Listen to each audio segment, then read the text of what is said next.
Oh, yeah. Let me explain something to you. Because without that wokeness, you might not have that job. Yeah. Because ironic that Whoopi Goldberg and Joy Behar and the rest of the ladies on The View spend their time calling Republicans the conspiracy theorists, but they have been wrong about everything they have said over the last couple of years. Well, I think it's pitiful that the Democrat nominee for President of the United States dodges the press for 40 days, goes into a safe space for her first big sit-down interview, can't do it alone, has to bring her male running mate with her, by the way, when she's trying to be the first woman president of the United States. What message does that send to young women and girls across this great country? It was against political opponents. Let's talk about the fact that Democrats have been labeling President Trump a threat to democracy for the better half of 10 years. Let's talk about how they have compared him to Hitler, one of the worst mass murderers in the history of the world, and that Kamala Harris and Joe Biden weaponized the court system and the justice system in this country against Donald Trump in an attempt to imprison him. He sat through a courthouse for 7 weeks this past year, and the Democrats were hoping he would go to jail for it. That is real political. She's probably been put in there because, according to Donald Trump, she's a 10. You know that's what The official winner is Karoline Leavitt, and the Awake Democrats are having a terrible night. She completely destroyed the wokies, including Joy Behar, The View, and their favorite, Claw Harris, on her most recent appearance. There's even more exciting news. In case you haven't heard it yet, Karoline Leavitt has achieved yet another significant victory in her slander case. You don't want to miss a second of this, I assure you. It just gets better from here, so hit the subscribe button and let's get started. The press secretary at the White House doing a great job. Such a great job that the ladies of The View feel the green monster coming upon them. They really don't like this woman. She's a good communicator. And so Joy Behar just offered her analysis on why Leavitt was picked for the role. I think she's probably been put in there because, according to Donald Trump, she's a 10. You know that's what it is. I want to be clear, though. It's not her first job. It was her first press briefing. She worked in the previous Trump administration. Okay, so that lady, the fake Republican on The View, she's kind of defending Karoline Leavitt here. She realizes Joy Behar has gone a little too far. What's Behar saying? She only got that job because she's hot. That actually isn't true. She's a very nice-looking lady, but it isn't true that that's why she got the job. She got the job because she was the national spokesman for the campaign, and she did a very good job in that role. And the campaign was hugely successful and communicated very effectively. That is why she got the job. Even if Karoline Leavitt weren't a pretty lady, even if she were a male, gremlin, monstrous-looking fellow, she still would have gotten the job based on how effective the campaign communications was. Furthermore, Karoline Leavitt ran for Congress. It's truly incomprehensible that Karoline Leavitt was evaluated by The View solely on the basis of her attractiveness. I don't know of anything that isn't overt racism and sexism, and it's even more crazy because they claim to be the defenders of justice and equality. Take a listen to Ben Shapiro's thoughts on this absurd claim. You will want to hear every word of it as he utterly exposes their hypocrisy. Suggested the only reason that this press secretary was hired by Trump is because, quote, she's a 10, which I'm not sure if that's an insult. It feels like kind of a backhanded compliment. Also, Joy Behar is from Hollywood, where literally everyone gets cast, except for Joy Behar, apparently, based on the basis of some sort of physical appeal. I mean, you don't see a lot of normies making it big in Hollywood. They just lost millions of dollars in a defamation action because of this stupid idea. Furthermore, it demonstrates how much the left and wokies despise anyone who can speak intelligently and confidently. When a genuine problem arises, all they truly want is a gender token that can sit there and say, I don't know. And believe me, you won't believe how ruthlessly Karoline Leavitt destroyed their whole absurd story about the alleged first female president. It was a complete knockout when she pointed out all the problems with their reasoning. Apparently it's bad that Karoline Leavitt is pretty. It would be better if she were hideous. We need like a hideously ugly person to be the White House press secretary. I mean, if a Republican said that about a Democrat, that the reason that a woman was picked was because she was pretty, then probably the world would cave in about their ears. Now, the reality is that Democrats do pick people based on external characteristics all the time. They just openly say it. They constantly do that sort of thing. There's this bizarre sense among the Democrats that finally, for the first time, they are beginning to recognize that they may have alienated like traditional basic standards of beauty. One of the big controversies that's broken out over the course of the last 72 hours is this New York Magazine cover that shows a bunch of very attractive young people at C.J. Pearson's party, his inaugural party last week. And the idea from the Democrats is these are all cruel kids, but all they are is just normal, good-looking young people who are partying for Trump. If those are the people that you guys lost, that's kind of your fault. If you're the ones who decided that you wanted to steer directly into our mainstream base is going to be blue-haired lesbians with 7 earrings and a navel piercing and 7 tattoos on the neck, if that's what you guys, like, no one made you do that. That was you who did that. So, I mean, Karoline Leavitt, you can find good-looking people to be your press secretaries too, I would assume, or can you not? And if not, what does that say about you? It's very strange stuff from the Democrats. If This is exactly what a youthful, bold, and truthful lady looks like, and the hosts of the show are all secretly terrified of it. They are aware that Karoline Leavitt is not the type of lady who will simply comply.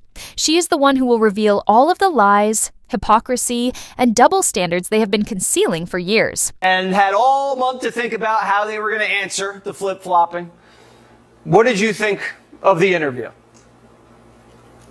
Well, I think it's pitiful that the Democrat nominee for President of the United States dodges the press for 40 days, goes into a safe space for her first big sit-down interview, can't do it alone, has to bring her male running mate with her, by the way, when she's trying to be the first woman president of the United States. What message does that send to young women and girls across this great country? And she takes questions for less than 20 minutes.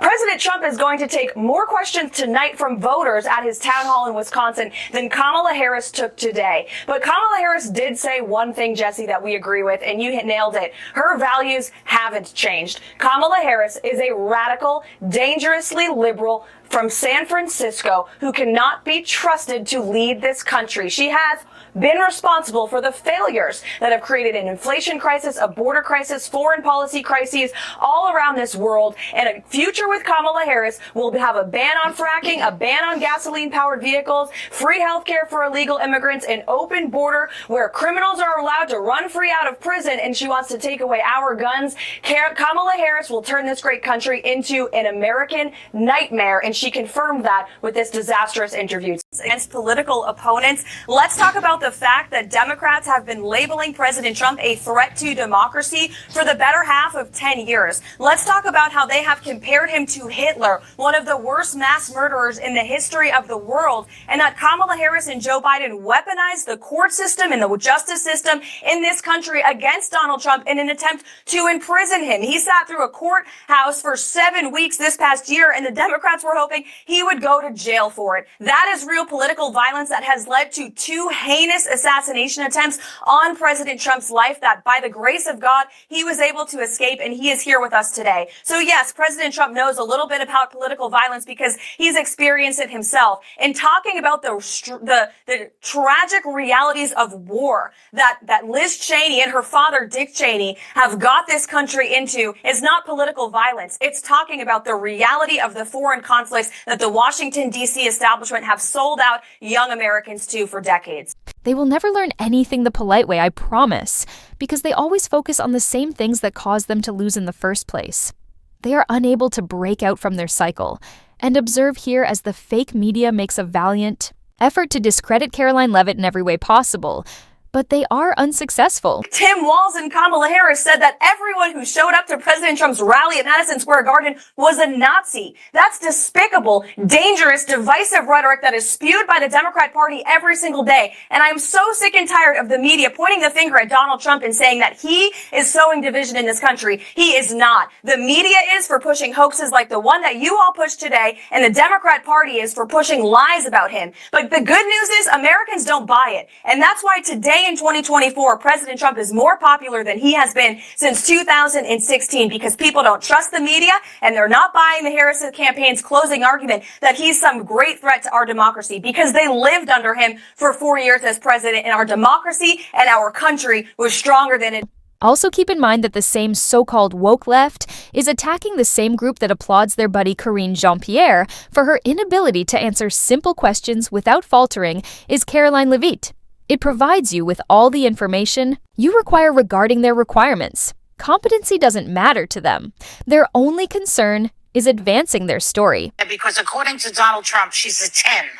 You know that's what it is. I want to be clear, though, it's not her first job. It was her first press briefing. She worked in the previous Trump administration. It's giving jealous old hag. Karoline Leavitt is the youngest press secretary in our history, but she didn't just come out of nowhere, and she didn't get the job because of how she looks. The left claims to be pro-woman, but they will always drag and discredit women who are not in lockstep with them. Karoline has been in Trump's orbit for a while, serving as assistant press secretary under Kayleigh McEnany during Trump's first term. Leavitt ran for Congress. She also served as a spokeswoman for MAGA Inc. and then Trump's 2024 campaign. People are not hired in the Trump administration because they're attractive. I think what Joy is having a hard time coming to terms with is that conservatives just are better looking. Exhibit A. Karoline being conventionally attractive is the least impressive thing about her, but Joy had to skip over the whole impressive resume part to make her childish point. Actually, misogyny at its finest, and kinda nasty. Many people are unaware that the wokies want to treat every member of the GOP in precisely this manner. However, they fail to realize that their insane propaganda can no longer be concealed, no matter how hard they try. They put themselves in greater danger of being seen by everyone as they strive harder. So U.S. consumer confidence fell this month, the most since August of 2021. What is your message for Americans who are concerned about the impact of things such as tariffs on prices? Yeah, sure. Well, thank you for that question. It's obviously an important one. The president campaigned on reigniting the Trump economy and fixing the mess that was created by the previous administration. We know they created an economic and an inflation nightmare for the American people, and I'm not going to stand up here and lie to you like my predecessor did about the state of our economy. We understand there are people that are hurting, and this administration is wholeheartedly committed to ensuring that those individuals see relief and price reductions and tax cuts and in less regulations that are burdensome on their household and their businesses. And the president and this entire administration are focused on that every day. I can go through the very long list of economic actions this president has taken. I know you work for Bloomberg, so I'm sure you're well aware of them, but I can assure the American people that the president is very much focused on bringing down the cost of living crisis in this country that was created by the previous administration. I just have a quick follow-up. Sure. Is the president planning on whipping any votes for support for the House budget vote? And if so, to whom is he making calls?